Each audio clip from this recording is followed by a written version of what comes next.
It's bigger than talk. It's legacy. Pressure play. Yeah.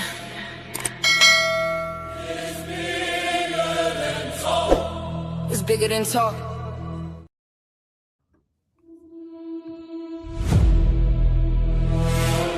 Yeah.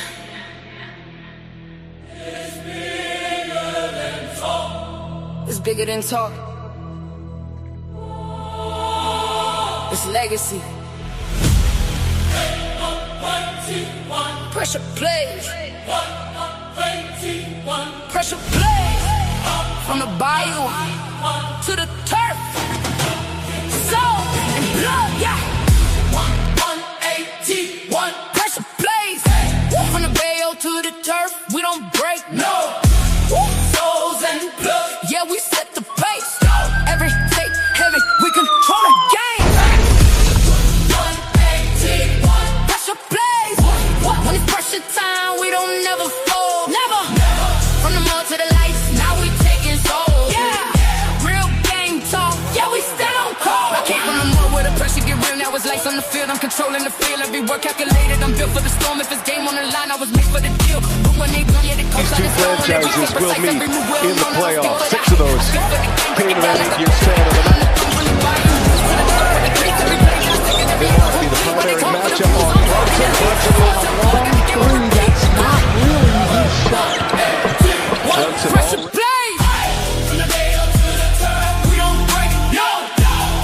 Brunson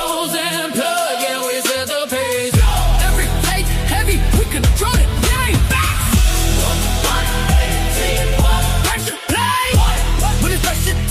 And then in transition,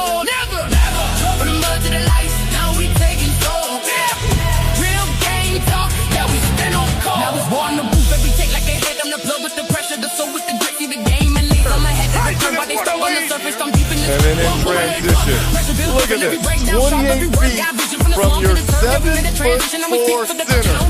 Nothing.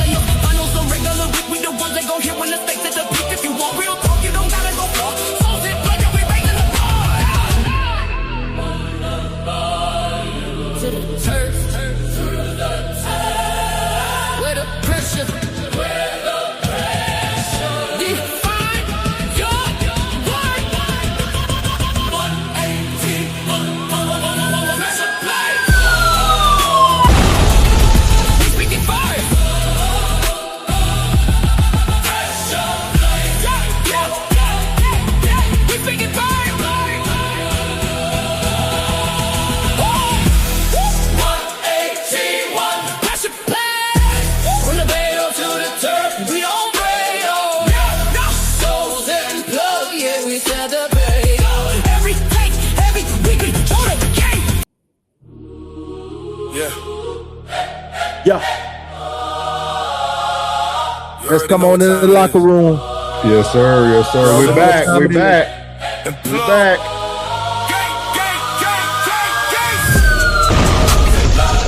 Talk that game when I switch it up. From the field to the court, we lit it up. If it's pressure on the line, we live for that. Let's go. Let's go. Let's go. Real takes only, no gimmicks, bro.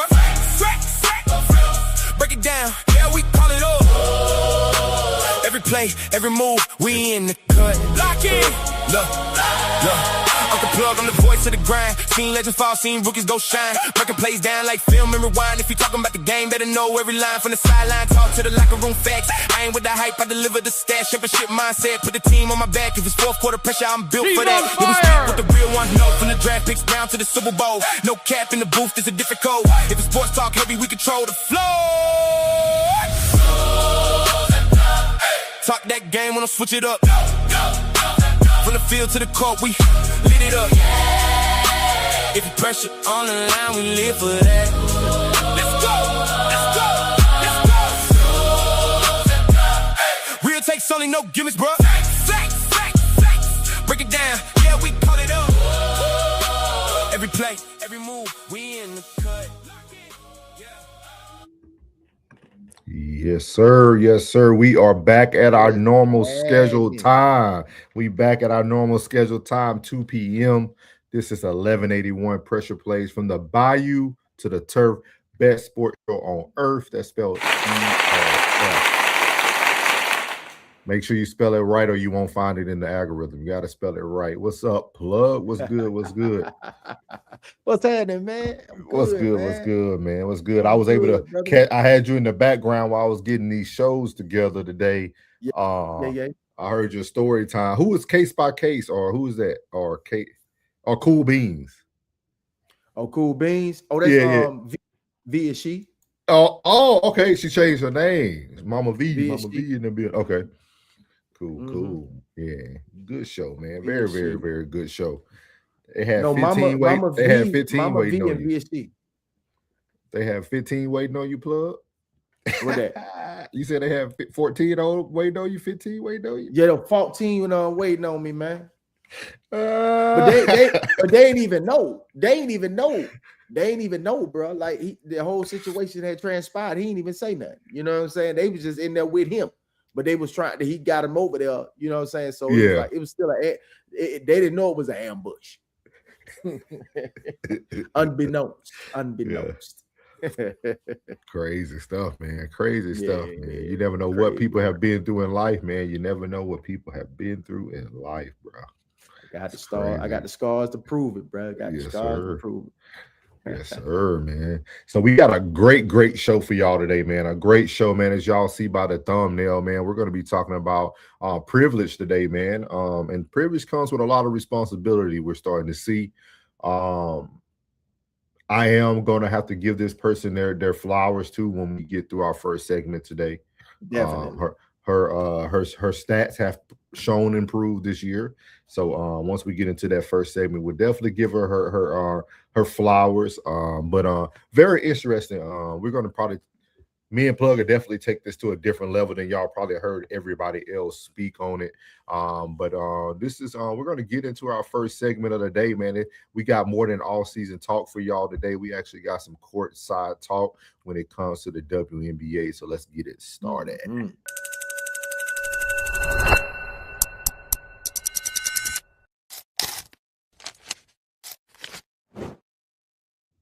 So no other place to be, man, than the WNBA right now, man. They've been rocking, dog. I actually was looking at it before we got on today. Was watching the Dallas Wings playing right now against the Los Angeles. Yeah. And then I think it's another big game. It's another big game coming on right after them, I think. The Sky and the Dream. Yeah, so Sky and the Dream. A lot of good WNBA, man. If you ain't watching WNBA, you are missing out, man. But in all, but in all sports, man, y'all know it's always controversy. And we got some here, man, to start the segment off today, man. As y'all see, Angel Reese and Coach, is it Berndello?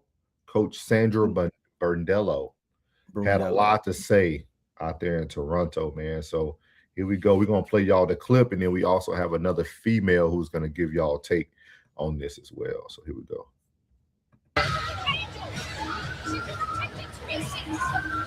Sandy Brondello pleads her case. Carl Smesco has walked over closer to the officials.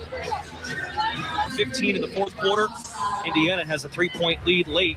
Cap here on Ion features the Connecticut Sun and Phoenix Mercury. That's being under review.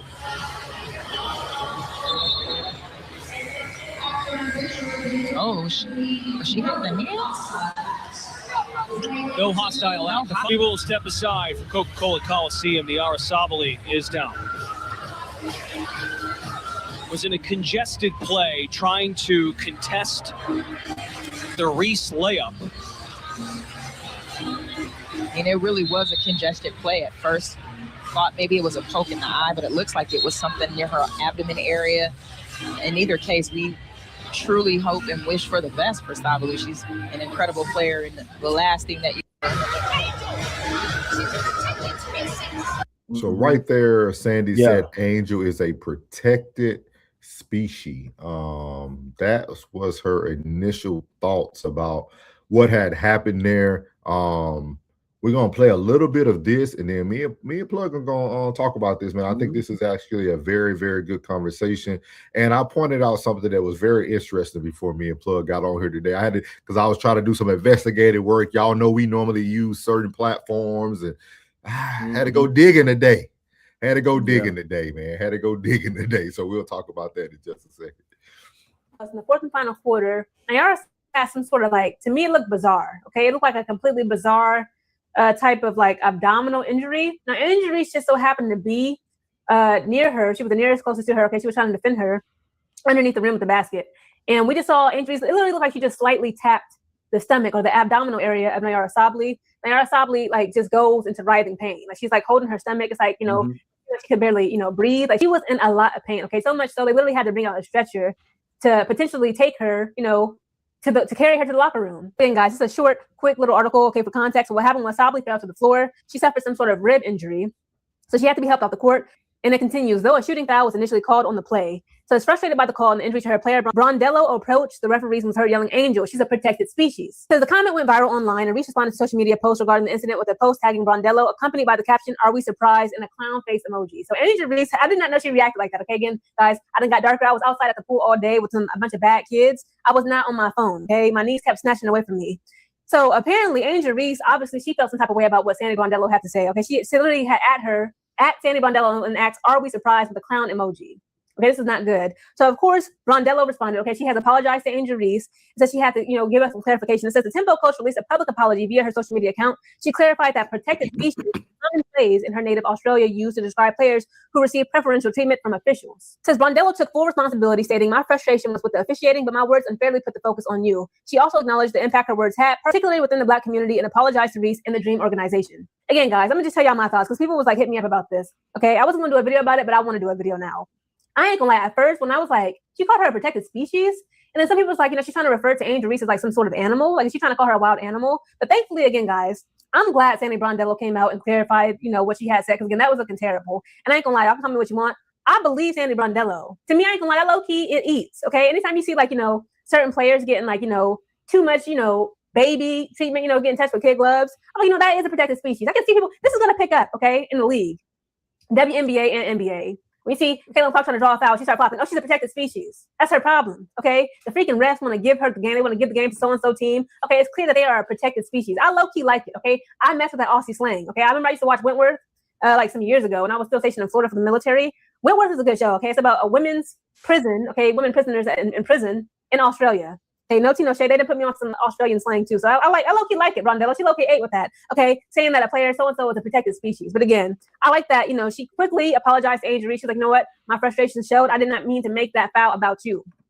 Okay, and like she meant no disrespect towards Angel Reese as a Black woman and us as a Black community about, you know, calling her a protected species. Okay, she's not calling her animalistic, animal-like. So I love that Sandy Brondello has take responsibility for what she said, took full accountability of how it's getting blown up all over social media. And I hope that Angel Reese accepts her apology because, again, the fact that she at her said, "Are we surprised?" clown emoji, well, Angel Reese was mad. So there you have it, man.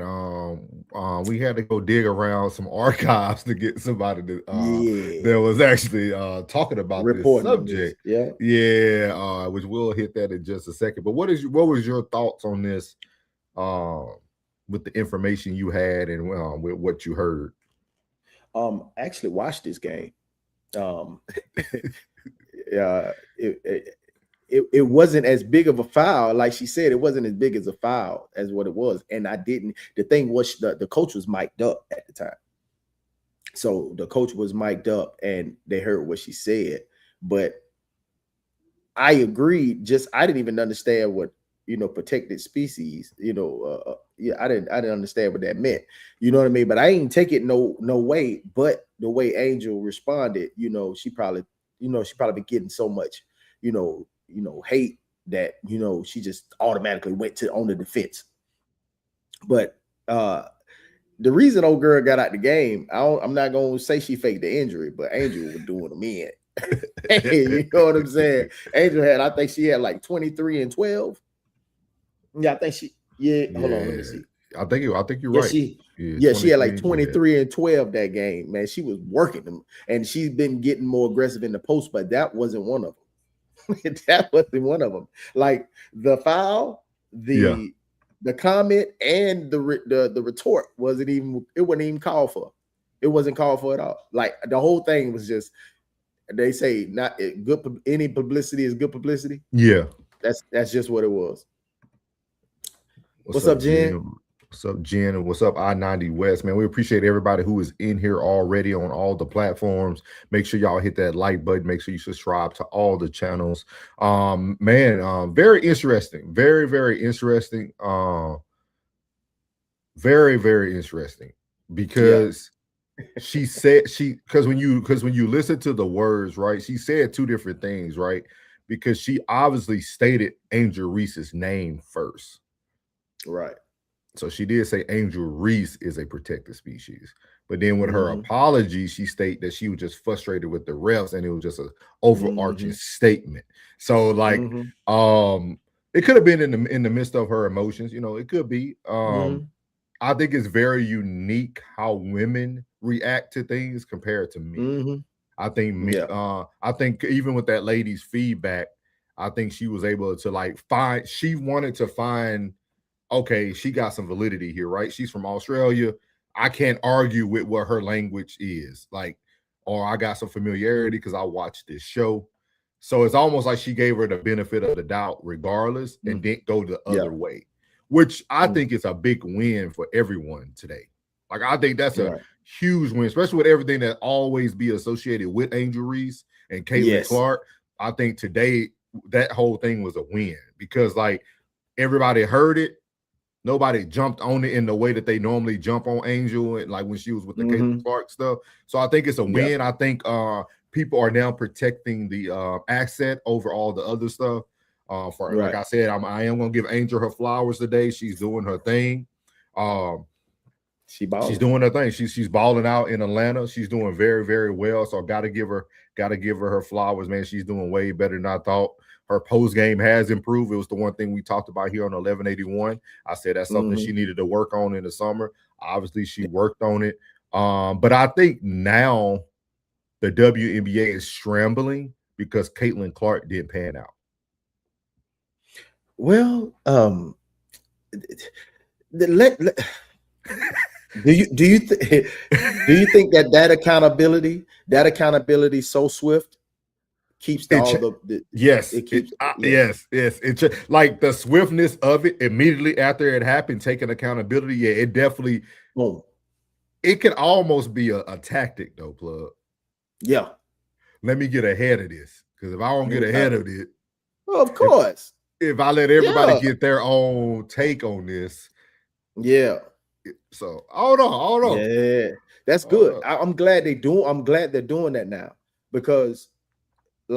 It just seems as if now everybody was wondering if Caitlin would pan out, what you was getting ready to start to say. And then she actually went off the other night. She dropped 45. Their entire backcourt with her and Casey Mitchell put up 75 points. That's because Casey Mitchell is the pool now. The court has opened back up for Caitlin because of Mitchell. Yeah. But now we got to see, are they going to give Mitchell her respect? Or are we going to play this thing No. Our chat makes it very freaking clear that it has to be a superstar. It has to be a stud. But they're not realizing that collective team is very good.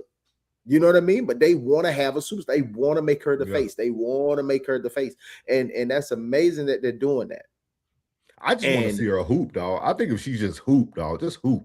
Yeah. That's one thing people can't say. Angel maturity she's matured way quicker and faster than Caitlin Clark. When the situation that you're in is louder than you don't have to be so loud. You know what I mean? Yeah. When you're in a place not Chicago isn't loud, but Chicago doesn't carry the same aesthetic as an Atlanta would. So Atlanta's a little more you see the people that's showing up, these people that look like you, they're cheering for you, they're there. It's not just a mixture of a crowd, it's more of you seeing you, and they're really giving you the love that you feel that you deserve. You don't have to force yourself or thrust yourself upon the fan the fans and try to be seen when you're already seen. They want her there. They want her. Yeah, they want her there. Yeah. I-90 said we must be accountable for our words. Words matter. Words are powerful. I-90, did you watch any of Plug's show today? Plug kind of hit on this. I don't know if y'all be like catching the messages that be within the message. Like I listen very clearly. Like I actually was doing stuff, but I was listening, and he talked about this. Like he talked about this. He didn't say like accountability from like words, but just understanding like how things pan out, or like the people you're around, or like how people act, or like once you see how people are moving or being. And he said something that really made me happy. Like I literally laughed and smiled while he said it, when he said that it's the quietness. Like a lot of people want a response out of you all the time. They want you to respond to their foolishness, their emotions. But I understand. Yes. But the most dangerous person is the person who just like, okay. Yeah. Like, okay. Yeah. Yeah. Because I'm doing this for you. Yeah, I'm doing this for you. Yeah, like because if this person goes in, it's gonna get personal. So as you get older, you learn how to keep certain things, and you just move out the way to keep the peace, because you know, like I tell people all the time, like when I grew up, like we go to hell with it. Yeah. So that's why we now with that, we got to channel that same fire that was stoked up in you right then, put it into something else. Channel that. That's why I'm learning. Like take that same energy you was upset about, now channel that into something else and make it a positive.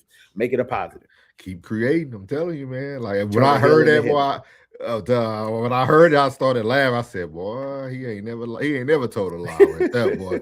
What's up, Rain? Welcome in. First lady. Yeah.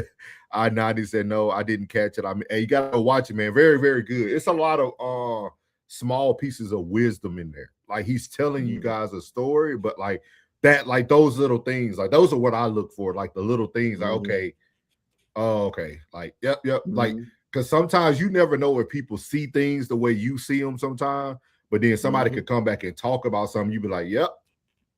Got it. Yeah. They see the play. Some people see the play and you ain't got to talk about the play. If that makes sense. Like, you're right.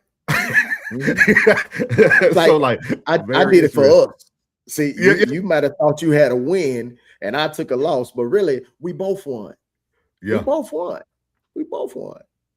So like y'all gotta go catch it, man. I'm telling you, I'm always watching. I'm telling y'all, man, good stuff. But I do have a question before we move off this, Plug, because I talked to Plug before we got on here for a quick second, and I said, Plug, I couldn't find this on Stephen A. Smith. Nope. I couldn't find this on Speak Easy. Nope. I couldn't find this on nothing on ESPN. Didn't hit it. Ocho and them normally hit everything WNBA. Like I'm like, man, I had to go search local, like not local, but just smaller platforms. To receive some type of information about this situation. Why do you think that is? Because it's gonna take for her to go a little further. To be seen as like your initial take on her is everyone's take. Yeah, like she's a troublemaker. She's the villain. She's the villain, and she's a troublemaker. But then people they see the stats, but they don't realize that she's really that good. So being that she's not making, like she makes, I think a lot of things too that they put her on social media, and she makes a lot of dumb comments. I'm gonna just say it. She makes a lot of stupid comments. So they like, yeah, somebody said something to you, so what? You know what I mean? It's kind of sexist in a way.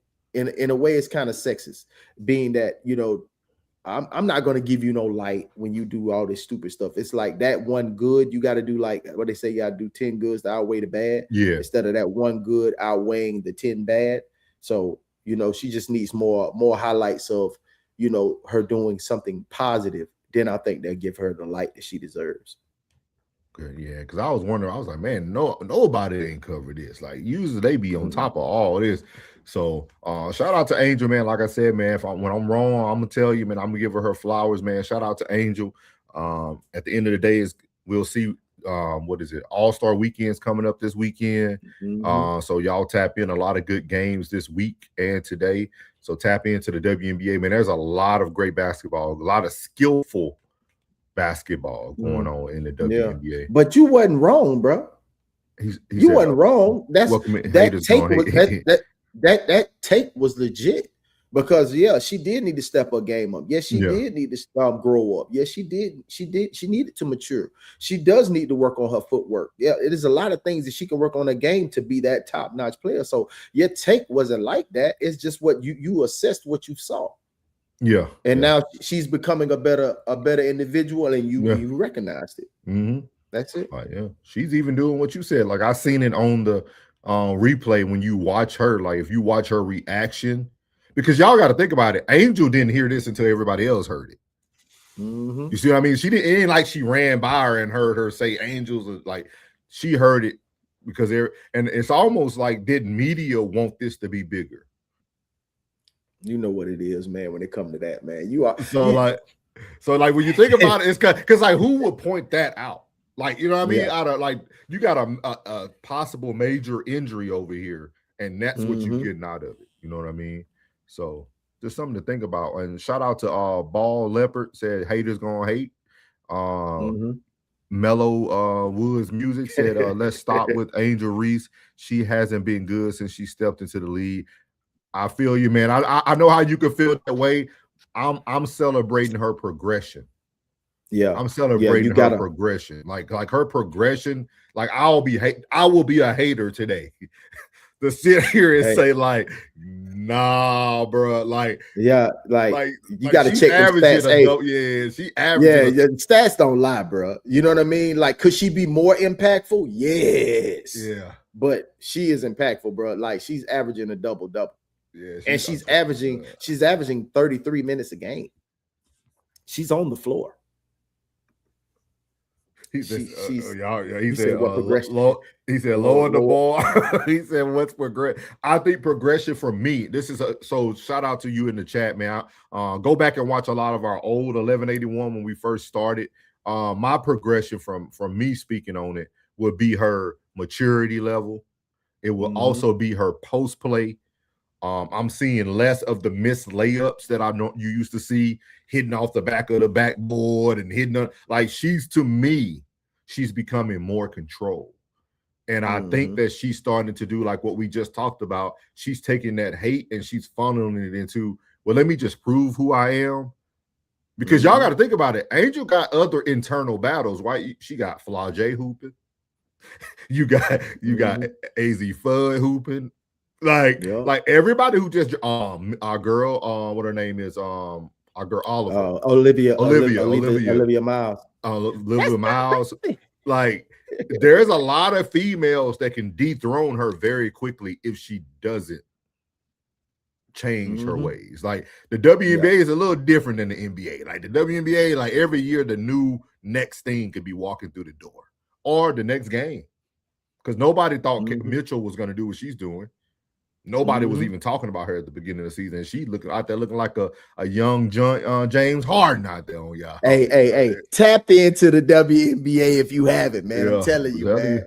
Tap in, man. Telling y'all, it's there, man. It's there. Ball Limper said, college grad, no baby daddy issues, commercials, Victoria's. He said, I'm naming the progression. Paid off mom's house. Thank you. I like it. I like it. Make sure you tap in and subscribe to the channels. We here every Sunday, 2 p.m. We don't miss. And we don't be on CPT. We start on time. He said, leave that woman alone. She doing well. I apologize if you're not a he or she. The Ball Leopard said, leave that person alone. Working with Asia Wilson. Yeah, she is working out with Asia Wilson. I'm loving the W. Yeah. Most people are. The W is setting actually a high bar for the NBA because the skill level is crazy. So, but me and Plug covered that last week. If y'all go watch it, the NBA players are getting more skillful, more Euro You know what I mean? So Caleb Wilson. Yeah. Okay, but you gonna make me a unofficial Bulls fan, bro. I like it, bro. He said only with the WNBA do we coddle players because I don't think you definitely haven't watched because I definitely didn't coddle them now, bug. No, we don't coddle them now. We give it to you blood raw. You know what I mean? We give it to you blood raw. He said how? He said I'll be there, Rose. Okay, how? Cool. How? Now, with her maturity level, with the comment, she could have left that and say, it's okay. Like let that roll off her back. But you know how women do. They get attacked. They want to attack back. You know how it is. That'll come with time. That'll come with time. Yeah. That'll come with time. She's still young. She's still a baby. And y'all got to think about it, too. This ain't going to sound popular to people. But Asia's not having a normal Asia year. Asia being a champion is what gives her the respect now. Like that, we gotta talk basketball now, y'all. Like Asia's not playing like Asia. Like when you start looking at, she's just a champ, and it's okay because Asia's in love too. So Asia got a man. Asia, Bam just slapping folks that have court. Yeah. Tyler Hero. And then like these, we also trying to compare her to the standard of the league of players who's been in the league for 7, 8, 9, 10 years. So she's just getting into the league. She's they got to get their professional legs up on it because they're thrust right into the leagues right out of college. So and they're still trying to figure out their coaching. Most of these coaches are young coaches. You know what I mean? The league's been around for quite some time, and most of those old veteran coaches have reached their peak. I mean, they're zenith, and that's over with. I will take that back, guys. I'm gonna take it back. We're gonna bring y'all the numbers. I'm gonna take that back. Asia is leading the league right now. She's a lead. 25.5 points a game. Pretty much 10 rebounds a game at 9.8, 2 blocks per game. She's the leading candidate again for the MVP race. Angel, even though she's on her stretch of like 20 a game, she's averaging 14.8 right now. But this girl averages 12 rebounds a game. Yeah, that's crazy work. Just imagine if she could get her IQ. Just imagine she get her IQ up. She could be a Russell Westbrook type. Triple double. And the refs do suck. I agree with you wholeheartedly on Ball Leopard. The refs do suck. They suck. Like the refs, like everything that they're getting together, because this is the first year of their new their bargaining agreement. So you got to give them some time. And he said Dennis Rodman type. Yeah. Dennis Rodman was a dog with Pistons too now. Mello, he said, I can't recognize a league that wants to hate promote their most popular player in Clark. How isn't she the poster with all the players that promote the league? Because I'll give you. I got you. Go ahead. I got you, brother. Hey, I don't think that it has anything to do with Caitlin as a basketball player. I think it has everything to do with Caitlin as an individual. Caitlin has a lot of pressure on her. They're forcing her almost to be the face of the league. She's in numerous commercials. She has a lot going on for a young woman, and everybody's not built for that. Everyone's not built for the superstar effect. You know what I mean? She just was a good player that came out of nowhere, that out of the blue, out of Iowa, happened to start getting a lot of publicity. But she has no championship. You know what I mean? She's just a great player. Now she comes to the league. Now they're forcing that on her. You got to allow. That's why they do the All-Star. The All-Star is where the public opinion comes in and votes for that superstar. So when let the public opinion create that superstar instead of you as the association trying to make that face of the league. And then also you got to remember this, y'all. Without Angel Reese, there would be no Caitlin Clark. She would have just been another white girl that shoots very well. You got Batman and Joker. Yeah, like for real. Like I know a lot of y'all gonna say you were, but a lot of people was not watching Iowa basketball for females. Like you weren't just that you weren't tuning into that. Like there's a bunch of women setting records in the college basketball today that people don't even watch. If it wasn't UConn, LSU, South Carolina, USC, UCLA, like if you weren't in that realm of like SEC, Pac-12, like nobody was. You didn't even get on TV. Nah. So like they just started putting Iowa State on there when old girl was there. So like without like that one meme, women's sports, women's sports been behind the curtain for a long time. Yeah. And as of late, as of late, those two ladies, well, those two franchises, well, actually the four franchises, UConn, LSU, South Carolina, and like they really put the women's basketball on the map. Like they set the stuff, they set the standard for elevating the WNBA. And that Caitlin just happened to be the one player that actually got eyes on Iowa. And this is a bigger conversation too, Mello. This is a bigger conversation because the viewership. So when I was in DC and we went to go watch Caitlin Clark, she pretty much sold out the arena in DC, right? They had to move it from the high school gym to the actual arena where the Wizards played. But the viewership went up because of Caitlin Clark. It only went up because it was a white girl that was playing basketball. And I'm going to say it in this manner so everybody hears it correctly. Caitlin Clark gave a lot of white girls hope in a sport that was previously being dominated by Black athletes. Like when I went to that game in DC, the amount of white moms taking their little daughters to this game, like it gave their daughters something to like look forward to, like aspire to. Yeah, like I don't think people understand viewership increases when people see themselves in that position one day, right? Like y'all remember when in the NFL, if you wasn't 6'1" or taller or 6'2", you weren't playing receiver. But the moment of Wes Welker and Elderman and all them boys started winning championships with Tom Brady, now everybody's going to get the what's that boy name at the Rams right now? Puka. Yep. Puka, Cooper Cup too. Like people started looking at the sport totally different. And that's what I think people have to understand. Viewership is all about, can people see themselves possibly being there one day?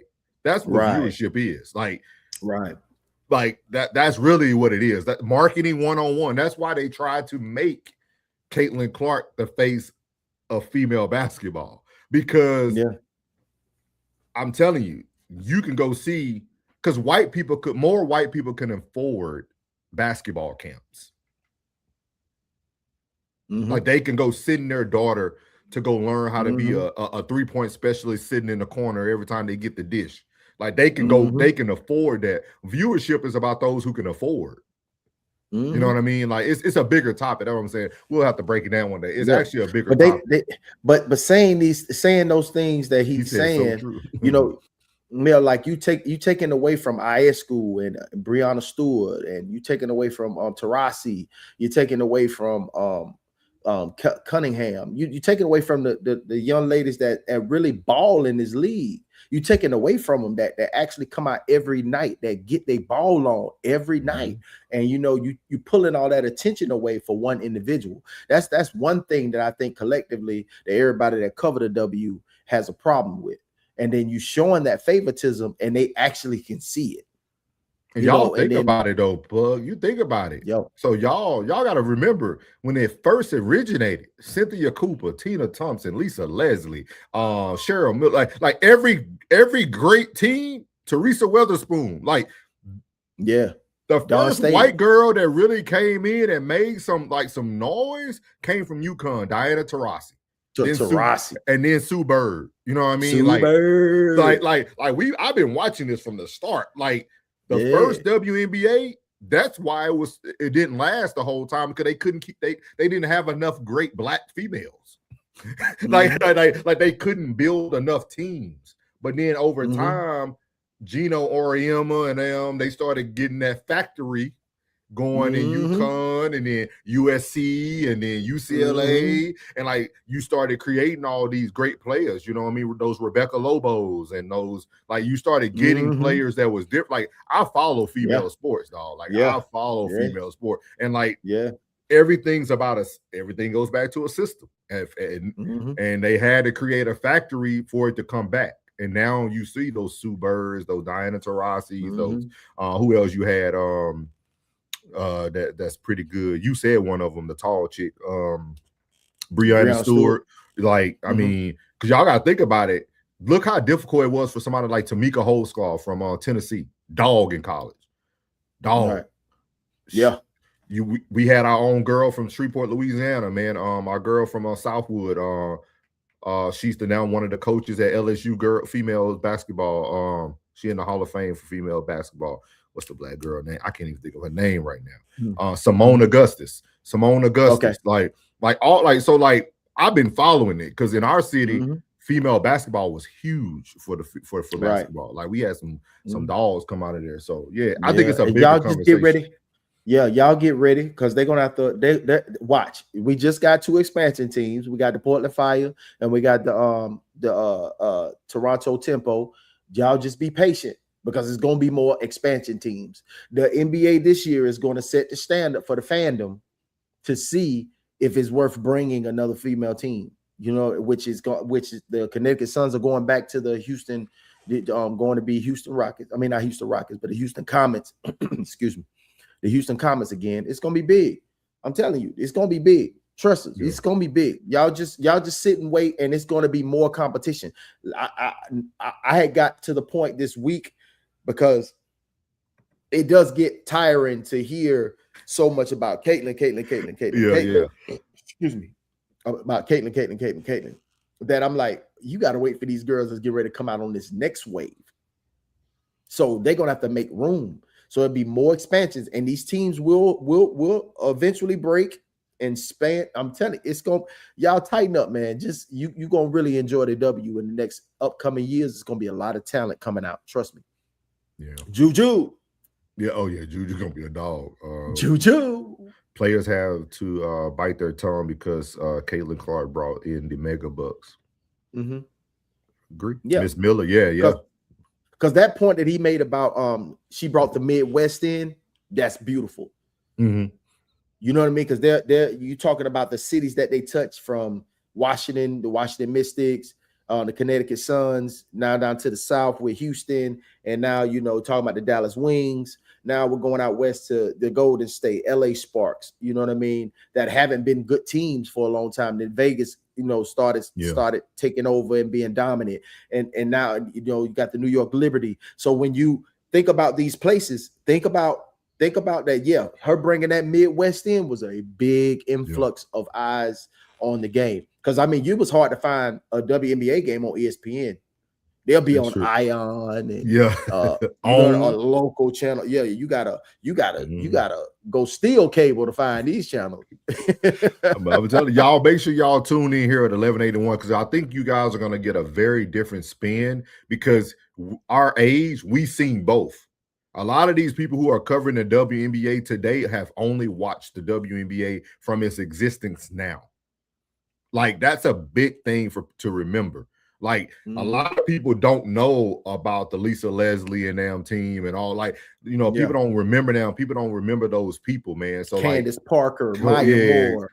Yeah, like, people don't remember those dogs that, like, the pioneers of this thing. You know what I mean? So I would say, I'm telling you, he said I record them all. Okay, that's dope. Yeah, so something to look out for, man. But shout out to Angel, man.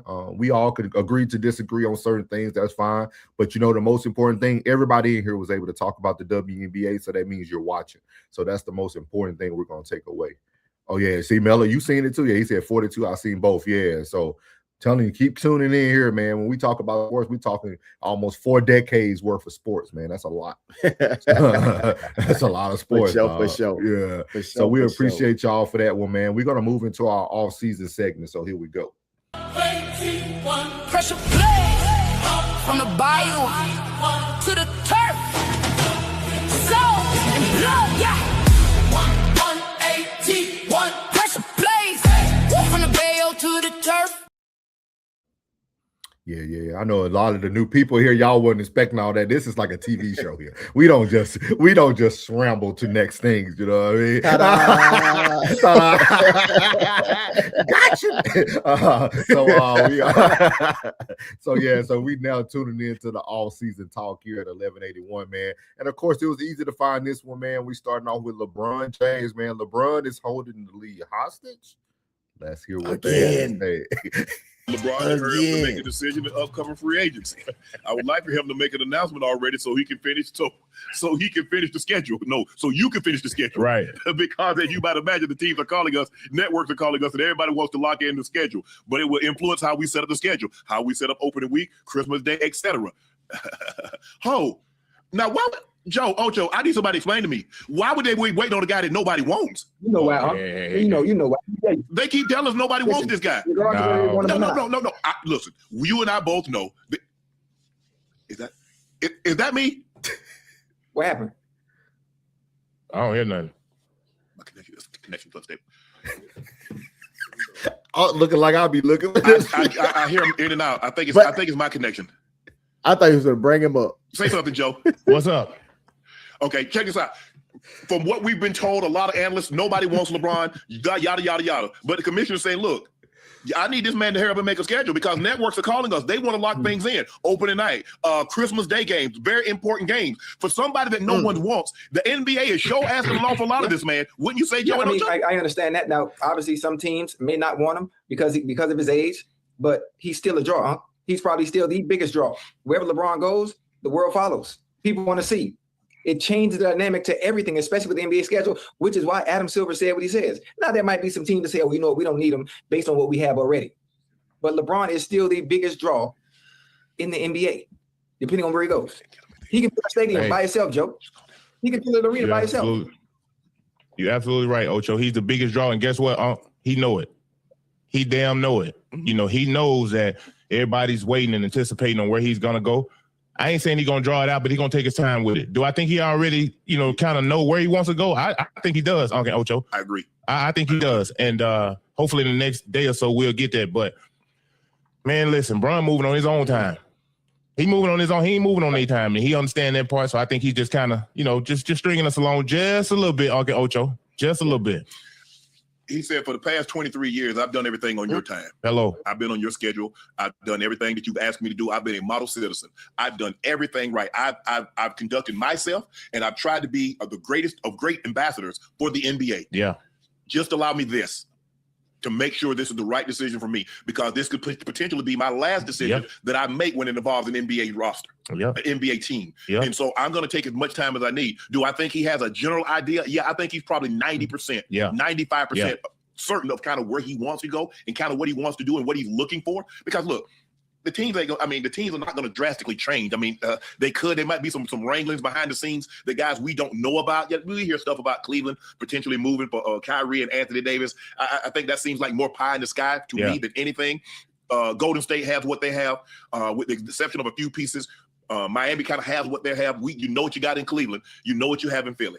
So the rosters are kind of, I would say 95, 98% locked into what you're going to have. Maybe there's a player here or there that you could add that, who knows. But I think LeBron has got like, okay, this is probably my last bite of the NBA apple. Yeah. I'm going to make sure I get this thing right. You're absolutely right. So there you have it, man. Ocho and them on Nightcap speaking about LeBron. I'm going to make a statement first before I let Plug cook. And this statement has nothing to do with LeBron, but more of what I tell us all the time. Look how much control we have. Let me say that one more time. Look how much control we really have. They are holding up money, production, scheduling. It's people who make their livelihood and have to tell their families that, hey, I'm traveling with the ESPN bus this year. Hey, baby, I'm going to miss the daughter's recital for this day. Like, They're pushing. School starts in about 3 weeks, guys, for y'all who don't know. He's pushing other people's lives down the road. That's called power. Like, you could take, I don't care what you think about him. I mean, I don't always like him all the time, but I always do tell us this. We control the internet, the content, the sports world, everything, dog. And this man is showing you. Like, think about that, dog. They won't even make the schedule, man. He made me shut up. You know, I'm not a LeBron James fan like that. I'm not a hater, but I'm not a fan like that. But at the end of the day, it's like, dog, he's rendering the same attention that he did 20 some odd years ago as a rookie today as a 41-year-old man. That's crazy work. If y'all can't see that, man, that's crazy, bro. Like, you still relevant. By this time, you know, you just like the old guy, you have a great night. They go and interview you and say, hey, great night tonight, man. At your age, do you think? Like, he's still rendering that same attention. That's crazy, man. That's crazy. This is going to be history. This is going to be in the history books of the NBA. Yeah. First player ever to hold up the whole NBA. Like, guys, this is massive, man. This is massive. And now it makes me feel like he's moving more towards going home. Salute. Let's salute LeBron James, man. Hey, LeBron, hey, man, listen, no matter what I've said, you know, I give credit where credit's due. You a bad mother. Shut your mouth. I'm telling you.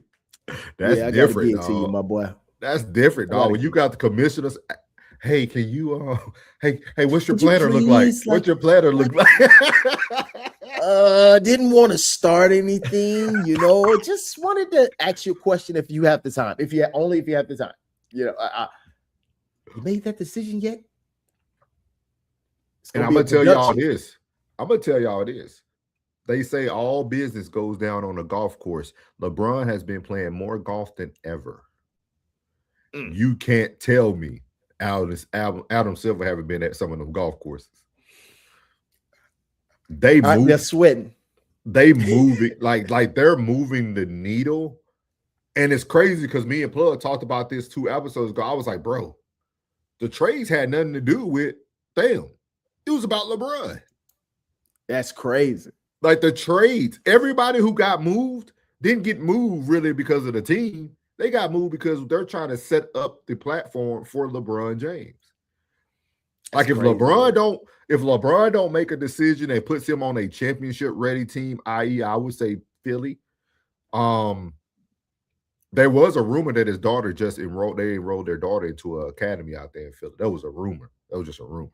But we'll see. I think that'll be hard for the family. You got Bryce in Arizona. His wife has her iPod. I said her iPod, her podcast and everything in Los Angeles. So I don't know, man. Unless he's gonna do one of them Joe Flacco's that I've been watching on the quarterback Netflix show. maybe LeBron just gonna leave his family in one spot and he go play basketball. Maybe he'll be the traveler between everything. You know what I mean? He do got a jet. He got a lot of money, man. He got a lot of money. The boy got his own money. The boy got his own money. He got a lot of power too. This is a lot of power, dog. That's power. Like, that's power, dog. Like, that's power within the system. Because he's still a part of the system. Because like Shannon said, hey, I gave y'all 23 years. I followed all the rules. I did everything you asked of me. Now it's my turn. Now it's my turn. And I'm gonna tell you this: if Anthony Edwards and them are not sitting down having a conversation with LeBron, dog, somebody needs to be talking to y'all. I understand y'all. You ain't gotta be one of his homies or nothing, but y'all need to really sit down and like, hey, bro, how I do this for the next 10 years once you go? I don't need to be the face, but how do I move the needle? Like, that's a power move, boy. That's a boss move right there. He said, respect to Bron. Respect to Bron. All roses for sure. Yeah. For sure, Where you man. think he That's one going of the though? guys. Where you think he going? If he going for a championship, I'd definitely say Philly. If he's going for, to have fun, Golden State. Golden State. But everybody, it's a lot of Miami talk. It's a lot of Miami talk. It's been a lot of Miami talk. I just don't see how it works. Bron, Giannis, and Bam. Have they some work? Have they signed Giannis though? Like he signed? Who, Giannis? It's a done deal. I think it's a done deal. Okay. I think it's a done deal. Because I wonder, could Giannis become a moving piece to gain LeBron? I think certain pieces being moved takes away from, his chances of getting a championship. Gotcha. Some of these you got to think Giannis is beneficial for him, right? If he, what do we? Because that's you want the pieces still moving when he's not on the floor. You know what I mean? When he gets tired, is the pieces still moving? You want the pieces to still be moving. You still want the youth on your side when you do implement him or take him off the court. You still want the pieces to move. Don't overlook Dallas now, y'all. He's a Cowboys fan. He's great. He's great friends with Jerry Jones. He speaks very highly of Cooper Flag. He just talked about him with Steve Nash on his wind down show. Like you got Kyrie coming back healthy because he didn't even try to play last year. So you got your point guard. You got a young up and coming, possibly decent player in Flag. I'm not a fan of Flag, but some people are. And then you got LeBron James, and then they got decent big men, and they're in a conference where they could compete. Las Vegas Mavericks. They were talking about moving there because the new owners, because Texas won't build a casino.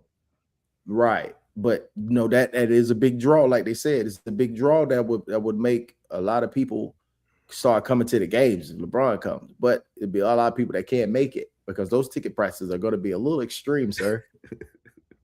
Those ticket prices are going to be dumb. Yeah. So you got to think of the market that can afford to be there. That's one thing I was thinking. I was talking about this week was the affordability factor. Wherever he goes, the demographic has to, like LA has they make the money in the demographic that fills out that fills out the actual arena. Because if you don't, then you're gonna miss. It'll be a lot of empty ass seats because those ticket big draws bring big draws, and that ticket draw is one of them. That is true. I ain't think about it that way. Yeah. So Philly, yeah, Philly and Miami. Miami go to State. And Cleveland can manage him because they've been managing him his whole life. Like the people will sacrifice their Social Security check to see LeBron. So they'll be all right. I don't know, man. It's going to be a great topic. I mean, he even initially said he was going to come out a week ago and then waited. So it's something he's taking seriously. But I like to see a lot of people feel like he's doing his documentary too at the same time. Even Rich Paul came up on No Nightcap and said, "No, I don't even know this time." Like he was like, I'm literally out of the loop. He was like, I don't know. So that's tough. That's tough, man. Yeah. We at 23, and boy, that's something else, man. Yeah. So shout out to Bron, man. Shout out to Bron for the power moves, man. Nothing like playing chess, man. I'm telling you, that boy doing his thing, man. We're gonna move on to our next segment in off-season talk, man. You guys all heard it. Aaron Donald possibly coming back. There's been sightings of Aaron Donald out at the field already. Me and Plug already talked about this too. We said that it's a good chance he was gonna come back with Myles Garrett on the other end right now. They got rid of Verse, who was a dog. But to be able to get Garrett and Myles, Myles and Donald, they probably can do a one last dance. One last dance if they both stay healthy. One last dance. But you guys, I think he's doing it. I think he's running this test. I think he's running this test to make sure because he never stopped working out. So they're probably running this test right now. Yeah, that is true. That is true, man. I mean, it's going to be amazing. I don't see him doing a lot of snaps per game. More third down, critical plays. They probably cut his snaps in half if I would anyway. Just to save him for the postseason. Week 8. Yeah, probably like week 8. He a dog, bro. He didn't lose a step before he left. He just did it because he got him a championship, and I'm gonna ride out. But he didn't lose a step, so he didn't go out like, oh, he was on his last leg. So I think he's ready. I mean, he's only been missing for what, 2 years? 2 years, yeah, 2 seasons, yeah. 2 seasons, man. That boy ready, man. He's still young. What, he like 33? If not younger. I don't know how many years he was in the league. Let me look that up real quick. Like, let me see. While you're looking that up, I'm gonna play what Debo and old Hayden had to say. So let's hear what they had to say. Okay. What's going on right here? Why is Aaron Donald 35 was spotted at the practice facility, working out at the team's practice facility on Friday? Here, look at this, bro. Like, oh, they got somebody. What are you doing there, bro? Fix. Where's security at? Why he lives the same way. Hey, listen, Steelers, that camera during the off season, that the same way the Steelers, Aaron Donald will have access to anybody's facility, but it's looking a little crazier when he going in there. If he had some pads. Your boy Myles Garrett posted this on his IG. What's going on, Joe? Yeah. If I'm Myles Garrett, I'm trying to send out any subliminals, anything to make sure that letting them know that yes, you're welcome. If it's maybe coming. Do you think it's coming? I don't know. I just believe. I don't know why he's at it's confusing me a little bit. Yep. Okay. It's confusing me a little bit because he had the practice facility. I know he got his own setup at the crib. Maybe he was there helping teach somebody some move because he was working with our dude Briscoe, right? With our guys. What I'm saying. So maybe that was something, that he was doing. I mean, I've been to the Steelers facility. I done hit the gym before, but I ain't took my ass on that field. Aaron Donald been out there too. Well, Aaron Donald ain't been off as long as I've been off. So he might want to, that's part of the conditioning, part of the workout, part of the, doing your workout. So I can see that. But I believe AD to be a man of his word. He said, I don't have anything else to prove. He doesn't. I accomplished everything I wanted to. Okay. So if he come back and he win a championship, I don't think this is going to add any value to anything other than he got another championship. It's definitely not going to be more valuable to him or mean more to him than the first one did. Because if you really look at it, I would say you're slightly stacking the deck. Wouldn't you say, Joe? I'm just asking. You said they slightly stacking the deck. I'm just saying. I hear you, brother. I hear you. What you think? Like you said, if he said he didn't want to come back, he doesn't have nothing to prove. But being at the facility, like you said, is just a little, I don't know. Because he would go, Aaron Donald, when you work out, he would go to the Steelers facility and work out like during the offseason sometimes. No, that's not the Steelers facility. No, it's not. It's the Pittsburgh. Because he lives in LA. Working out at Pittsburgh facility because he still lives in LA. He still lives in LA. He wasn't on the Steelers fields. He was on Pitts fields. Separation. The first two fields. Yes. The indoor. We share the indoor, so that's the same field. They're the indoor. We share the indoor. He in the indoor. You walk in the indoor. You walk in the indoor. Aaron Donald right there, practicing on the same field that I was. But he there for. Okay, he ain't there. Yes, he's not there for Pittsburgh. You're right. I know, Debo. Ain't nothing over there. This ain't the Steelers facility. They don't share shit over there. They make sure they team. Right. You know what, Debo? You damn right. You right. Nobody with the Browns facility, if they was from Cleveland, I ain't see too many people like my man from Cleveland come back home and go train at the Browns facility. My man Lattimore, the corner from. What we talking about? I ain't never seen him come back there and train there. I didn't. You're right. I'm thinking he a man where he ain't gonna come back.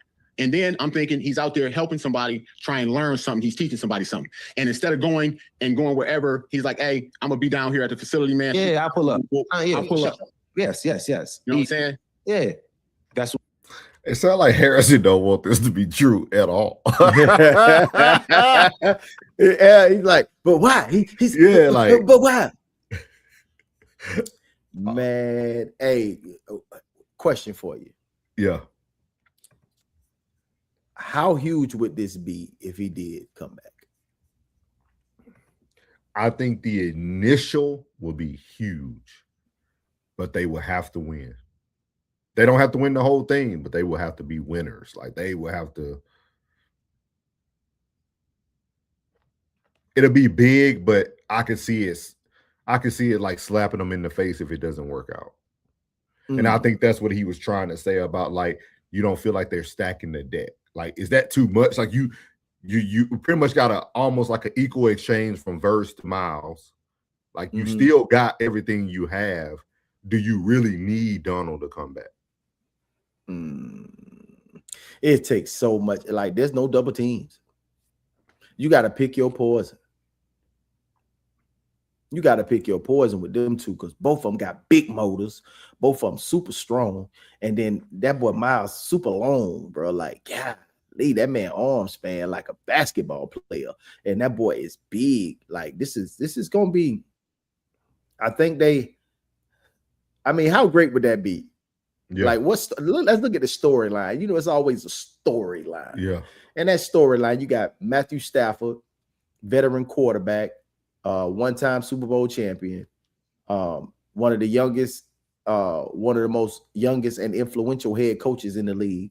And with the, Puka Nacua, your boy Adams, and a fire running back. Fire backfield. Like, God, like how would this look? This would be phenomenal. That's why I said they would have to win. Like nobody would accept anything less. Like 5-year anniversary. It's a 5-year anniversary. He's 35. He's 35. He's 35 years old. Still 35 years young. And man, it'd be one hell of a storyline. They got far last year with just, the NFC West was the strongest division in the NFL, whether they want to believe it or not. The NFC West was the strongest division last year. A good defense keeps a healthy quarterback. That's right. And that's what people don't realize either. Like that defense is pretty much protection for the quarterback. Whew. Think about giving Matthew Stafford 5 to 8 more opportunities with the ball in his hand every game. Pressure. Like people don't think about football in that manner. Like that defense is giving him an opportunity to like win at all times. Like he doesn't have to go out there and gamble. They can play great conservative Rams football and win every game. Like that's crazy work, man. This is huge. It is, but it sounds like a lot of people don't want it to happen though, because Harrison is. In my heart of hearts, I want to see it. I don't like it, but I want to see it because what I'm saying, we trying to win. My Bucks trying to win. Yeah. So Levante even thought about it. Levante was like, "Man, I should stay one more season." He been questioning that. I think should have stayed. I think Mike should have stayed. To be honest with y'all, like, Mike Evans. Yeah, I don't know why he left. Like I would be very interested to hear an interview from him. Oh yeah, I would love to interview him. Hey Mike, if you out there, man, hey, if you out there, Mike, hey, check this out, bro. Hey, come on over to 1181, my boy. Come on over to 1181, man. Hey, much love to you, my brother. Much love. Why do you think he left? It was about for that bag. Like he still felt like his recovery time coming back from the collarbone injury. He feel like he still got something in the tank. And I think he thought that they had the opportunity to do it. I felt the same way too until the injuries just compounded it against us. I really felt like this was our shot this year. That last season. And he still felt like he had something in the tank. And we weren't going to give him that money. We weren't going to give him that money. So for him going to get that bread, and they gave him 37 million. I'm getting a whole view of y'all of the Bucks, man, because I'm watching that Netflix series of the quarterbacks. Like you actually get to see a totally different view from being around the team. seeing the mindset of Baker, like actually being able to hear it and see it, like very interesting, very, very interesting. That's why I was like, that's why now I'm asking the question, like, why did he leave? Like, do you see the fandom? Oh yeah. Do you see the coach? You see the culture? Oh yeah. Like you see the culture, bro. Like, like you see, can you see why I like him and love him so much? Can't you see it? Like Baker definitely fits y'all personality too. Baker fits y'all personality. He does. Look, Chump, you better tighten up.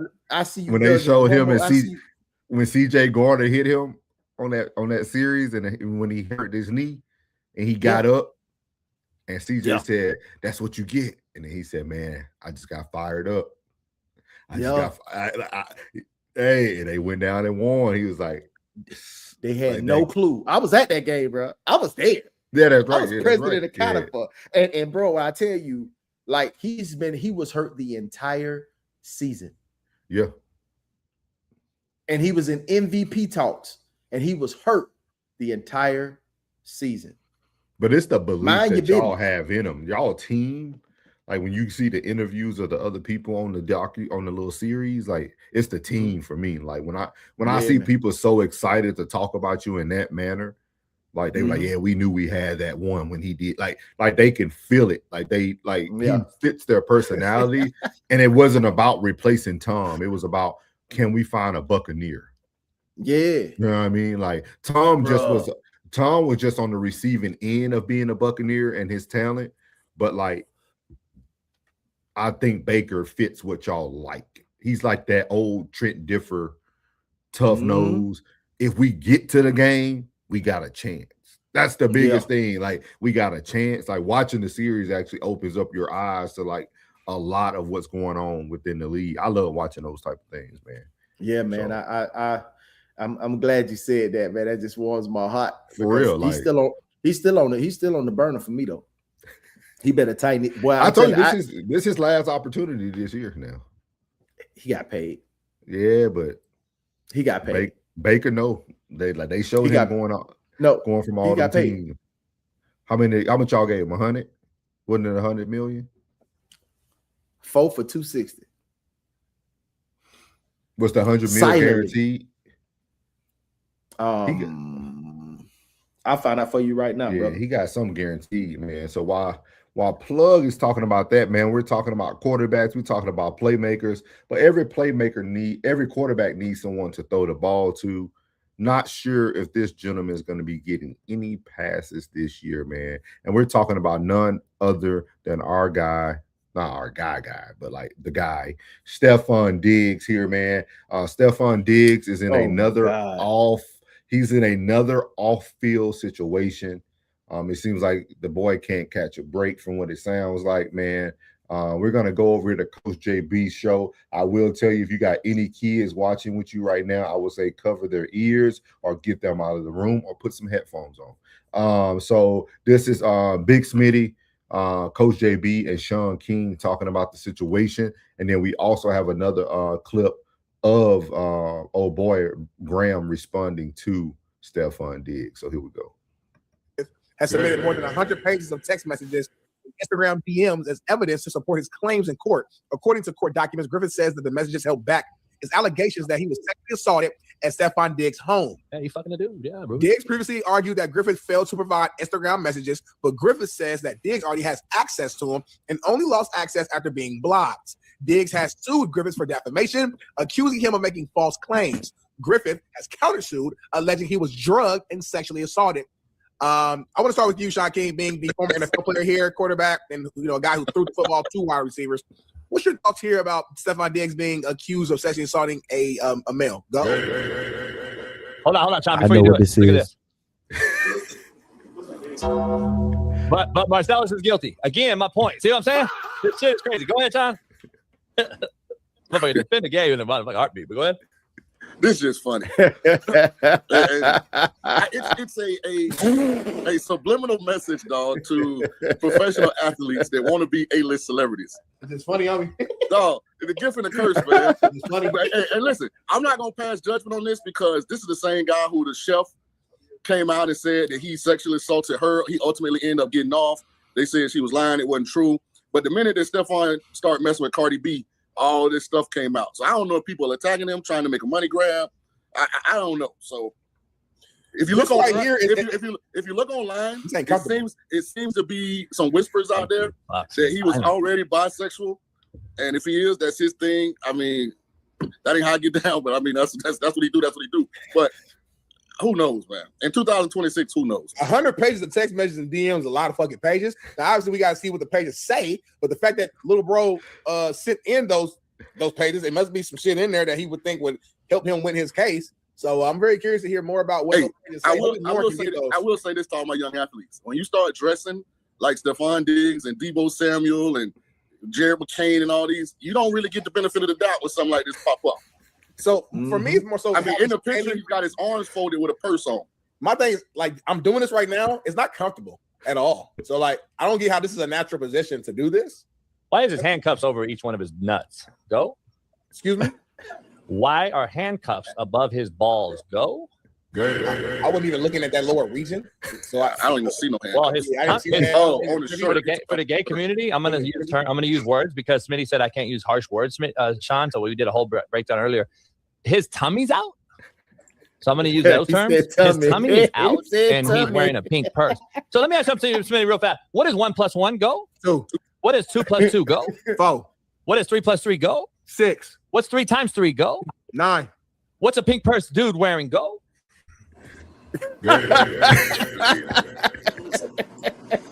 Some boy's wild, man. And then we're gonna go over that.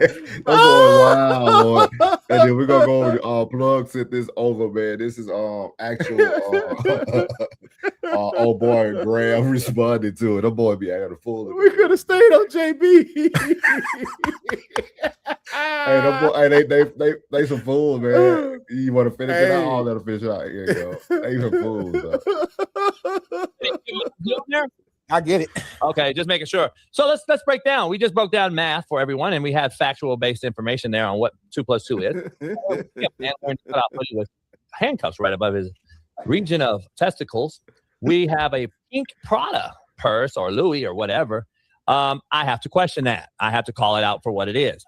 No accusation. Just allegedly, we're gonna say you look suspect. As y'all in the chat, a lot of you gays will say sus. So for those reasons alone, we're gonna have to have our brain thinking something may be going on. Now, for the intellectual crew in the chat, let me break this down. The women falsely accusing men that happen every day on the show we see and we discuss. Yes, we get it. Women lie a lot. Women accusing a man is one thing. We talk about you being a bitch-made cat for hitting a woman or being aggressive, right? A dude accusing you of that gives me another situation altogether. I've never been accused or seen a guy get accused by another guy. Smitty, go? Yeah, and there's nowhere to go. I've never seen that either. I'm not privy to it. It's definitely a... Let me get the accusation. Let me read the accusation. Read one more time. So now I'm going to read another one I got. Read it right now. Stephon Diggs bent me over the countertop in the kitchen cooking hog mugs and chitlins. He ran through my hairy asshole aggressively, and I did not appreciate it. I did not have painted nails. I did not know he was going to do so. So therefore, I feel aggressively taken advantage of. I'm sorry. I see why you stopped it. I'm sorry. Yeah. He be going in. My apologies, chat. But this is the response from the alleged offender right here, or victim. So here's his response right here. And let me ask you a question because I might be old. Yes. Is this Blake Griffin brother? I don't know. Ain't this Caleb Griffin, right? Ain't this his brother, the young brother that played at Oklahoma as well? I don't know. Okay. I couldn't tell. Like, I don't know. Somebody got to look that up, but I think that's it. He said. No, I wanted to ask you. I know everyone's been talking about, the drama between you and Stephon. I mean, how did you guys get to this point?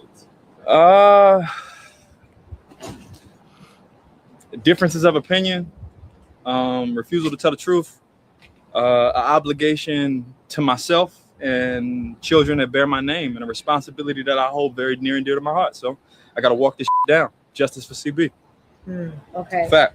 I know. So Dad first. I mean, what do you think about, Stephon saying you're lying? I mean, what do you have to say to that? I don't know why liars lie, but if a liar told me I was lying, I wouldn't believe him. I mean, okay, well, any words for Cardi? I mean, she kind of jumped into the mess. A liar told her I was lying and she believed it. Unfortunately. Okay. Yeah, but in reality, like, I feel like, how many kids were born last year with the last name Diggs? Yeah. A plethora? Yeah. He can't be telling all the truth. Okay. I don't think she would have signed up for that. That's true. Yeah, true. it's a fact. I know. I mean, do you think that there's any coming back for this like friendship with you guys, or like is this just completely done? Like, I'm just curious. Like, how did this get to this point? When I tried to give him a pass a couple years ago, thinking that it was something that he would apologize for and move on past, he kind of gave me his ass to kiss, which is why we're operating in the realm of litigation that exists currently. Yeah. I know. I mean, how do you feel about going into court about this whole situation? How do you think it's going to play out? Well, in the regard of court, I feel validated. I feel vindicated. I feel like the truth is going to shine bright. I feel like for what they did to me, especially here in LA, May 29th at my residence. Yeah, when I say somebody got to pay, I ain't talking financial. Like, justice really got to be executed within full form. So somebody got to go. Somebody got to be held responsible. I tell you like that. And it's not a dollar amount that could change my mind. If it's up to me, this case is tried before a judge and jury, and I can't wait for that day. Okay. So we're gonna stop it there. And he said something that stood out to me when you sent that over, and I checked it out. He said something that we talk about a lot on No Middleman when we bring up like women that like the whole Diddy thing and all that. The one thing he said that kind of gives you a little bit that he's telling the truth is he's not going for a dollar amount, and this is not a civil suit. Like, this is like somebody who's trying to get somebody tried in the court of law. Like, that stood out to me when he was having the conversation, like, because we know what a money grab looks like. That's not a money grab. Yeah. So what is your thoughts about all this, man? Stephon, man, bruh. You remember this morning when I was talking about them forces?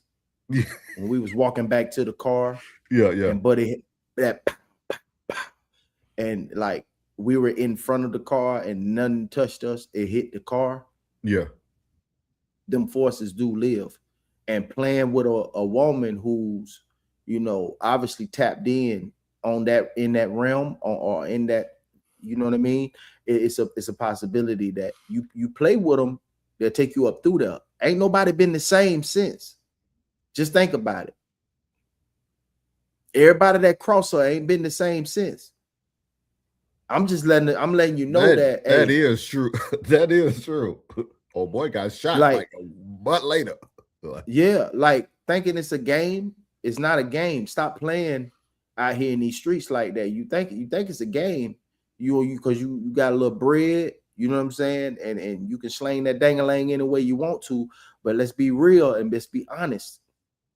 Most women don't play by their heart. You know what I'm saying? $1 million, like that when a light ticket, $1 million was spent for your family, and on that day you disrespect her like that when she holds herself in high regard, bro. You finna feel it.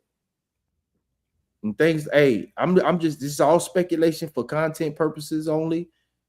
Stop playing, because it hasn't looked well. Because I mean, what did you do to not get re-signed with the New England Patriots?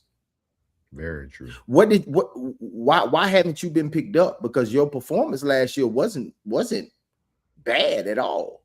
So why are you still not on a team yet? Why are you still why? Okay.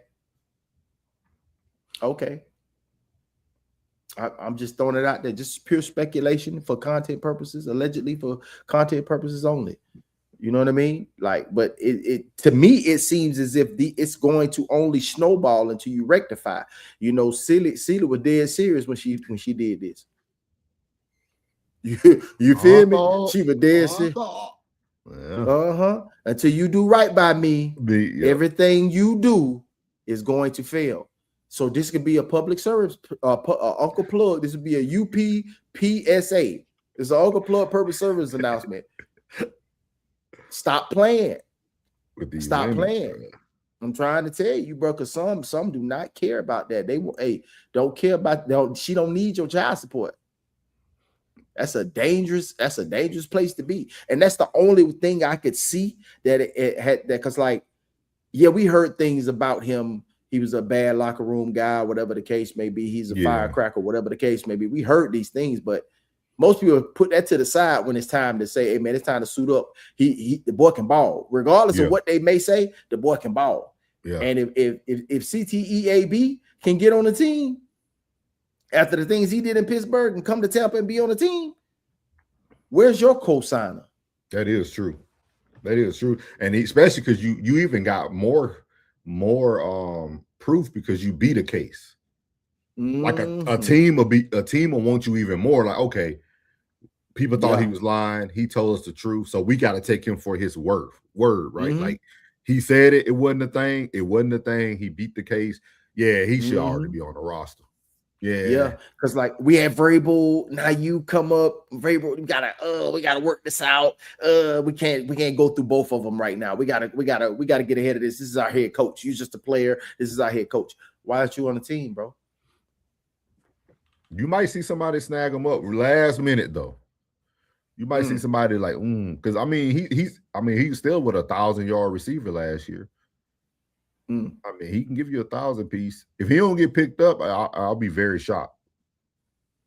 I could see him going somewhere like Cleveland. Give him another target. The bad thing, Plug, is if this really happened, his brother done too. The other Diggs, they all supposed to had allegedly jumped him. So he's gonna affect everybody around him, not just himself. What are you doing? Like, how do you co-sign something like this here? A booty raid? And there was moments, man. He said he thought he allegedly think he was drugged. He said this dude done whipped his thing out in front of him before. Like, why? Like, what are you on? You don't. I'm not here to damn you, but everything that I've seen so far does not look great in your favor. Yeah, bro. What are you doing, bro? Like bro. Hey, hit me up, man. Hey, Big Plug, 2 G's on both, 34@gmail.com, man. Email me, man, so we can go and get together, man, and me, you, and Souls can have a sit down, man. Because this right here, this look crazy, bro. Man, this real crazy. Then you start going to look at stuff like this, man. It do make it very questionable, dog. Like you know how you don't pay attention to people because we really don't talk about Diggs like that. But then no, and then I'm gonna take the music off because if they playing that pow pow pow whatever. But like, look at this. Like that's different. Like yeah. Like that's twerking behavior. Like that's what the lady doing in the front seat when the song come on. Yeah, like that. You dance to a song about some booty meat. Come on, cuz. Oh boy had a good if you get a chance. Oh boy, CB had a good interview with Danza Project.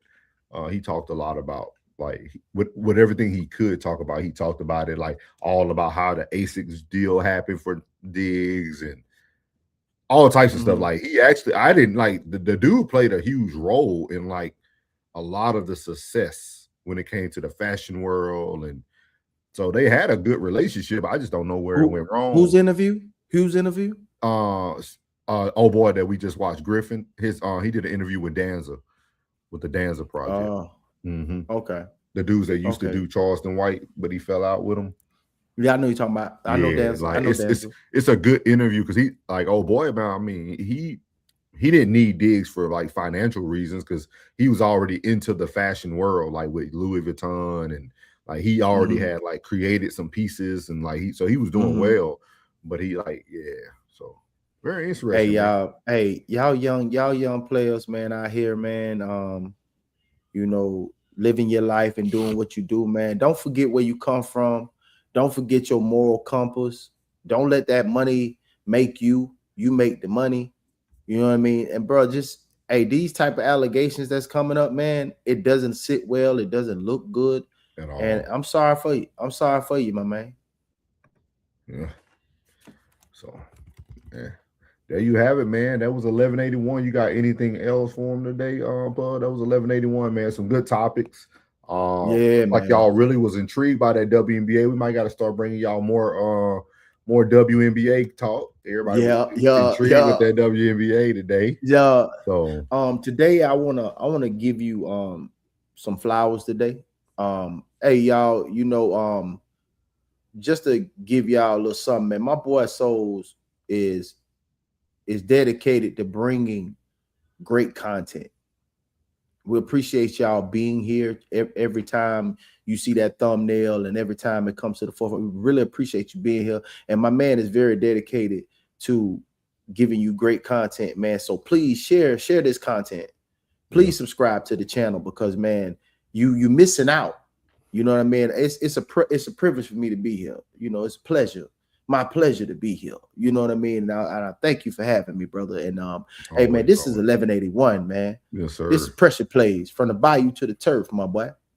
That's you. Yeah. We got some big things coming, y'all. Football season around the way. I know you're doing the countdown. How many days we got, Plug? I know you're doing the countdown. We got 53 days. 53 days. Yeah. So y'all look out for that, man. We're gonna have some good stuff coming. We're gonna have to kind of swap around what y'all normally used to seeing on our channels. So because we are gonna make football work. Football will be seen. So y'all will be catching us on prime time night. So do not miss it. I'm almost a football shape. Yeah. Tell you, it's gonna be a great season, y'all. It's gonna be a great season of sports, and I think it's gonna be even better because y'all gonna have the WNBA going until their playoff year, playoff part of their season, and then the championship. Basketball is coming early. We got basketball in October, y'all. So like sports is like back to back now. And shout out to FIFA. They got their championship today. Yeah, 4 o'clock. 30 minutes. FIFA has changed the game, dog. Like, I don't know how they did it. They did it their own way, but I'm gonna tell you, our state changed FIFA forever. FIFA coming to Texas changed FIFA forever. Like, people ain't gonna want to admit to it. But if y'all don't know, the DFW is now the 4th largest city in the world, dog. We are at how many million we at now? It changed the trajectory. Like, people were literally on their phone watching soccer everywhere. For real. Like, for real. It just changed a lot, man. You see a lot of kids into it. I'm seeing little kids put on soccer jerseys. Like, y'all got to understand, man. Sports is coming back, man. Sports is coming back. Yeah, it's so much. Yeah, it's so much tragedy in the world, dog. Sports is the one thing that brings everybody together. Like, if you need to see a bunch of people in one location celebrating one thing, like, sports does it, dog. Sports does it at all time, man. I'm telling y'all, man. So shout out to 1181, man. Y'all gonna see we'll be transferring some things over very soon. So we'll let y'all know once we start moving over. So y'all make sure y'all tap into all the channels that are currently here. Souls of Thought on the Raw Society Coalition page, and also Uncle Plug TV. To get your content. I do have a new little segment I'm going to be doing this afternoon, more about my hometown of the great city of Shreveport, Louisiana, man. So y'all make sure y'all tap into that. It's going to be a different little view. Try to talk to people about, because Plug kind of inspired it without saying, and then today watching his show kind of validated what I was doing. I think sometimes you just got to show people. A lot of us have created who we are because of what we went through or where we grew up or the things that we encountered. And I think you really got to show people. Like, you got to show people. If you walk out of your door every day and all you seen were deer and you never seen a dog, you wouldn't know what a dog is, right? Like, you wouldn't be able to comprehend the love a person has for a dog, because every day you walked out of your house, the only animal you ever seen was a deer. Like, So like that, I know that sounds crazy, the analogy, but like no, I did. Like that's like kind of what, because like I gotta send you an interview because I didn't know that. You probably heard of him. You heard of a white dude they call Black from Florida? Yeah. So out of St. Pete, yeah. Okay, so Black did some Fed time. I think he did like 20-some years in the Fed, but he's going viral on the internet right now. Everybody's doing interviews with him because he has a company called Black Label.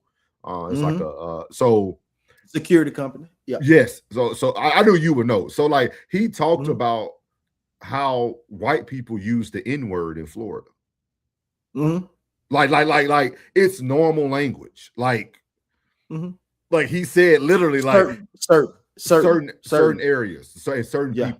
Like but like he was saying like him growing up, and he talked about his upbringing and how him and his mom were the only two white people in the whole area right there, like when he was upbringing. And he talked about how he got drugged every day for a while until he tapped in, and you know what I mean? They got started fighting and like, but like I think it's very unique that people don't understand that your perspective is built on what you see.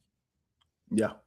Like for him, he said he get all these death threats and all this stuff because, you know, and he was like, man, like, y'all don't understand. That's why I'm trying to tell y'all my story. You know what I mean? Like he doesn't just walk around saying it loosely on the platforms or nothing like that, but he does talk about it. Like when he speaks on somebody, yeah.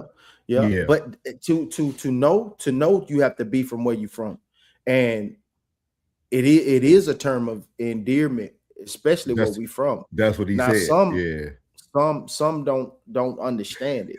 You know what I mean? Like you're not to be that young white cat that's going to say this to an older gentleman, to an older black dude. You know, within your demographic, within your circle, then that's how y'all get down. That's how y'all get down. You know what I mean? But mine refused to. Mine refused to say it. You know what I'm saying? Like I don't even call them the C word. I don't call them that. I don't. If you're gonna respect me enough to say this, not say this, I'm gonna respect you enough not say that. If you deem it like that. But if I say, man, I don't care about that, you know what I'm saying? Because I know who you are, what it is, and then boom, you do, and I know how you're using it, then it's different. But it's just a perspective though. But man, I would love to see you and Doe. I'm gonna send you. You should definitely cover that interview, dog. Yeah, like I've been meaning to do so, because like his story. Nobody explain it better than. Yeah, because I heard stories of him back when I was doing, you know, my third thizzle, you know what I mean? And I heard stories of him, you know what I mean? Yeah. But he that dude. They say he was that dude. Yeah. Most definitely. We got our own version in around our way. You know what I'm saying? We got our own version. You know what I mean? So. Like we call white boy Josh Ski. You know what I'm saying? Like white boy Josh Ski, white boy Josh Ski. You know what I'm saying? Like you get on the phone and you talk to him and you swear like, man. Well, I thought man, I got a few of them, boy, they get on the phone, boy, you be, what? Hey, what's up, my boy? Yeah, man, we can ride that. Yeah, when you hear his interview, dog, when you hear his interview, dog, close your eyes. You close your eyes, man, it's a black dude talking. Nope, it's not. But that's just how Florida is different. I told him, I said, dog, you gonna meet her. They didn't believe me when I told them until they seen him. I say, bro, there's no white boys like the white boy from Florida. They different. And I'm pretty sure there's no white boys like the white boy from Louisiana. Yeah. It's different. The demographic different. Yeah. Because the culture is rich. The culture's rich. The culture's rich. Yeah, so man, but it's all love though, man. Yeah. Like it's crazy. It's like I said, you got to cover that, dog. Like when I thought I see that, I started watching all of them. Like I started watching all his little thing. I was like, this okay. Like just man, he sound like Plug. Yeah, it was like, bro, he sound like Plug. The vernacular and everything, like just the terms and you know the Dayton's and the white walls and like the way he like the way he the words he uses, zigzag, and like he was just like, I'm like, okay, like this, like but like he moving in the right direction, man. He said he kind of hate that he missed the mark. He said a dude told him when he first was getting out the feds that he needed to do podcast, but he was like, man, I ain't trying to do no podcast, man. I'm trying to get back to this money and like blah blah. He said now he getting into it. So yeah, man. But that's 1181 for y'all. I know y'all wasn't prepared for that for those who are watching, but it was just a conversation I thought that needed to be had because yeah, like y'all make sure y'all go tap in the story time from today. I'm telling you, it's little gems, man. That's what I listen for. I listen for like little things, man. You just gotta listen to people, man. So they'll give you something throughout it. And then everything they say doesn't define who they are in their character. And I think that's a big misconception that we have about people. Like, start really listening and just listen. You know what I mean? And then you take what you want to take and leave what you're gonna leave. You know what I mean? So, but we appreciate y'all, man. We will be back next week. For all our new people in the chat, man, y'all make sure y'all follow Ball Leopard, Mellow Woods, Prince G, Chauncey. Welcome back. Chauncey Billups was in here. Y'all make sure we missed No Ego. No Ego wasn't here today, but he was here late last night. We had him up late last night. So me too. Me too. So he might slip in. So appreciate Jen, I-90 West. But make sure y'all tune in to all the channels, man. Like Plug says, man, everybody's creating, man. Everybody's creating, and that's the biggest thing, man. Make sure y'all tap into the things that feed your soul at the end of the day, man. Shout out to Shador, man. Y'all go watch Shador's short film on YouTube. Amazing short film on YouTube. Took a lot from that. So until next time, man, this is Souls and our boy Plug, your favorite Uncle Plug for Uncle Plug TV. This is 1181. Pressure plays from the bayou to the turf. Best sports show on earth. We will see y'all next Sunday, 2 p.m. sharp. We never miss. Even if we need to move it up early, we don't miss. So we always here for y'all, man. And if y'all want to send us something on a rewatch, tell us a topic you want us to talk about or something we might miss. It'd be a lot going on. We both work. Like, it's a lot going on in the world when it comes to sports. So we try to highlight the big items. But if there's something you want to talk about, jump in the Discord. Yeah. And I'm definitely gonna go heavy on this WNBA because All-Star Weekend is coming up. So we should be able to get a lot of conversations out of All-Star Weekend. So, man, until next time, you got any? I know you like to leave with telling them the one thing, Plug. Hey, man, spend some time with the big man. Let the Lord know, man. Hey, pray every day, man. Things change daily. We out, man. We appreciate y'all. We out. I'm 3 steps ahead while they chasing the hype. I'm chasing the legacy, talking that truth, every word that I said. From MVP talks to the underdog rise, we see through the smoke, we cut through the lies. Analytics mixed with that feel for the game. If it's real competition, we name every name. Debate get heated, but it's all respect. We just call it how it is, no need to deflect. From buzzer beat shots to the last second checks. If you tuned in now, you tap with the best. Whistle blow, pressure on. The game on the line. Whistle blow, pressure on. Whistle blow, pressure on.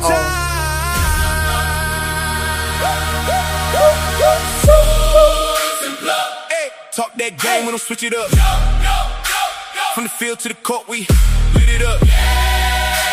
If it's pressure on the line, we live for that. Let's go, let's go. Hey, real takes only, no gimmicks, bro. Facts. Break it down, yeah, we call it up. Every play, every move, we in the cut. Lock it.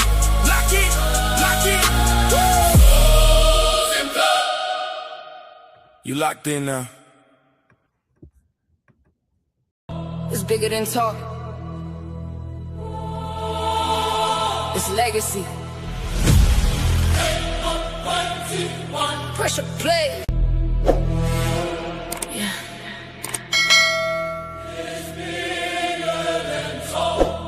It's bigger than talk.